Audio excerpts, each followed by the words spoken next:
Meantime, Congress is moving ahead with President Trump's agenda, including extending the 2017 tax cuts. But our next guest says that higher tariffs are creating a larger tax burden on the U.S. Joining us right now is former House and Ways Committee Chairman Kevin Brady. He's the spokesperson for the Alliance for Competitive Taxation, and it is great to have you in this role at the table, my friend. Thanks for having me back. It's great to see you. So here we are discussing tariffs on one end, the budget on the other. They ostensibly should be connected. I don't really understand what you think is about to happen in terms of how this plays out before we even get into the details of it. Yeah, so I think, one, the progress that Congress is making on the tax cuts are very impressive. And I would say don't underestimate the importance of the action last week for the House to agree on a reconciliation bill. They basically designed the runway for tax reform to land on, and they did it in a very timely way. Not that and so the risk of an end of the year type of collapse or mess, that risk went down dramatically. Not that there aren't really tough decisions yet ahead. There are. I'd like to say every step of tax reform gets easier. It doesn't. It gets harder. But they put themselves in a very good position to be able to act sooner rather than later in a very. You say by the end of the year. So how connected are they? Because with the tariffs, the reason I ask is there was a sense, get the tariffs done, figure out whatever that reoccurring revenue is supposed to be, and then you'd be able to look at the budget and say, okay, I can now afford to do X, Y, and Z. Does that? No. I think sort of the opposite. I think the economic concerns around tariffs, and overall, they want to give the president space to deliver on lower tariffs, lower barriers for selling American around the world. But I think now there's an urgency to moving sooner rather than later to lock in those pro-growth tax reforms, incorporate the president's new proposals. First. Absolutely. And so in terms of timing, what does that look like to you? I should mention, if you look at a calendar, it looks like the debt ceiling becomes an issue come late August, September. Yeah. That could obviously get pushed out to October, unless you think this is all happening. I mean, we had Mike Johnson here. He said this whole thing's going to get wrapped up in the month of May. Look, I love these super aggressive timetables. It helped me when we were doing this in 2017 to get people to those decisions that need to be made in the House. And they're looking at marking up some of their reconciliation things at the end of April. And the Senate is trying to move at speed too. Do they get that done by Memorial Day? Still a lot of tough decisions to be made, but even if it slips some, that is a great timetable. Does slip some mean into July? Possibly, but it's hard to predict right now. Even that is that's an impressive timetable. Kevin, we introduced you saying I have a problem, serious problem with this. I know it's April 15th. But I think the lower taxes are, the more that's left in the private sector, the better we all are, okay? And that's why it's a spending problem. So when we hear President Trump brag about $600 billion a year in tariff income, and that'll be $6 trillion over 10 years, why should I not look at that as increasing taxes on Americans by $600 billion a year? Well, because it does. Then why, in your right mind, if you're a low tax person, why is that a core tenet of what you're trying to? Now, could we cut other taxes by $600 billion somewhere else and do it through tariffs? Is that the idea? Or are we just adding to what is already a tax burden that's way too high? So I think for Republicans, they've never counted on tariff income because they're so damaging economically, both in prices, in slowing the economy. You're not going to the White House anytime soon, are you? You're not going to get an invite. You see less selling of made in America products around the world, so it hasn't been a revenue source you can count on. And I think at the end of the day, Republicans aren't necessarily counting on that. I think they're giving the president space. They hope sooner rather than later. This is a negotiating method to his madness? I think for Republicans in Congress, look, well, you're not things look upside. You're not in Congress anymore, so you're speaking honestly now. Things look upside down because, are Democrats suddenly against tariffs? No. Are Republicans suddenly for tariffs? No.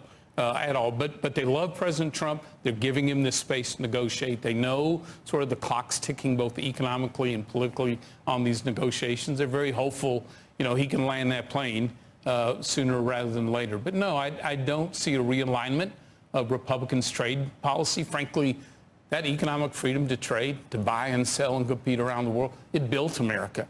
it is the strength of our economy. And so, no, I Kevin, do you think they're giving him some space. You see two factions at the White House trying to get the president's ear. Do you see Scott Bessent and Elon Musk on one side saying, don't do this? And do you see Navarro and Howard Lutnick on the other side with that faction? And Yes. You do. That's, yes. that's what's happening. Because in the first term, that's exactly what happened. The president, put these people in the room, had these debates, we're listening to that. That's how they developed So how's it the play trade out? policy. $600 billion, if you don't offset it with cut in taxes somewhere else, that's not good for the economy. I think the short answer is don't.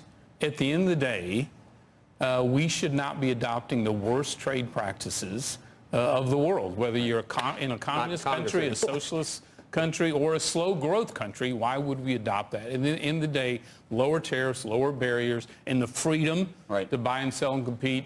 Look, that drives the U.S. I'm going to Tom Cruise and take off my mask. I'm going to be Andrew. Okay, right? so where are your colleagues then in the House or the Senate who are saying, no mas, we don't do it this way? So bottom line is I think they are moving quickly on locking in these tax cuts for a reason, to create that certainty. I think they are concerned, and you see this voice, concerned about retaliation and about other issues, but they're voicing that to the White House privately, and because they are having those debates internally about how best to achieve those lower tariff rates. Is it shock and awe? Is it punch them in the mouth? Is it negotiate? The case that if China or an exporting country makes less on what they're exporting, that somehow they're paying that's their money that's going into the tariffs that we're collecting? China's almost in a league of its own on trade. I mean, they've been cheating for so long. Pick someone else then. Pick the rest of the world. Can you ever say it's another country that we're collecting the tariffs from rather than U.S.? Is it definitely, it's not 100% transfers to U.S. tax people, consumers? Not 100%, but usually pretty close. China's got the wherewithal to offset some of those with subsidies and, direct payments and all that. Most countries can't. That's going to flow through to consumers. And half of what we're bringing into the United States goes to Main Street businesses. So that's a hidden tax and price increase there. So, yeah, I think at the end of the day, Republicans want to see that. So everybody's going along with it then because they're afraid of arguing with the president. No, I think there is real imbalance with countries like China, and then there's some specific trade tariffs that are way out of the voter is. Where do you think the Republican voter is right now on this? I think Republicans. I think both Republicans and Democrat voters believe that they want the greatest choices of products and affordability. They believe trading relationships, for example, Mexico and Canada, accrues to their benefit. They want to see America leading on trade. They are worried now. You can see this in the consumer confidence numbers about what this means to their retirement, their paycheck, and especially if you're in an industry that's not just building America, but selling America around the world. There's an awful lot of anxiety going on in those. I think they want the border closed. They want deregulation of a lot of industries. They want low corporate taxes. Right. They want to shrink the size of government, and then you get to tariffs, and they're like, well, yeah. And I think they want the Trump economy back. Right. I mean, they were getting ahead. But he's been emboldened because he's not running for re-election.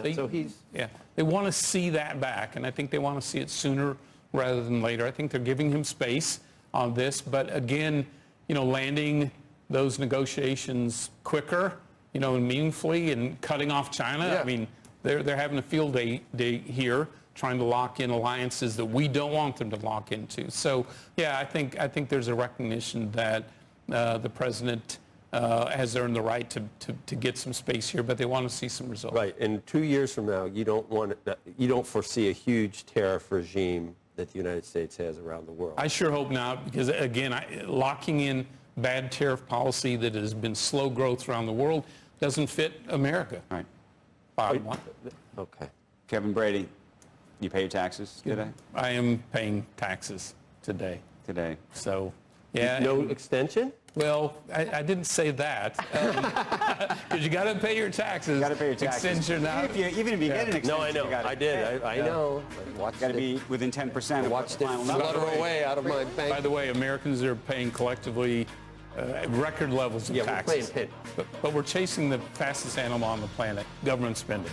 You know what I mean? So look, you got to lock in those lower rates. Fastest animal on the Thank planet. you. Thanks. Thank you. Congressman. Coming up, nothing says made in China more than baby gear, apparently. 95%, you listening? Oh, God. Strollers are imported each year. And with tariffs taking hold, retailers are racing to stock up. You can reuse them, right? I'm running out. You got to replace them after a while. As we head to break, check out the shares of Dow after a double downgrade. Oh my God, from Bank of America. The analysts there going from a buy to underperform. The price target of $28 down from $44. Firm says Dow is facing a perfect storm. Softening macro, emerging trade barriers, and higher feedstock costs. Squawk Box will be right back.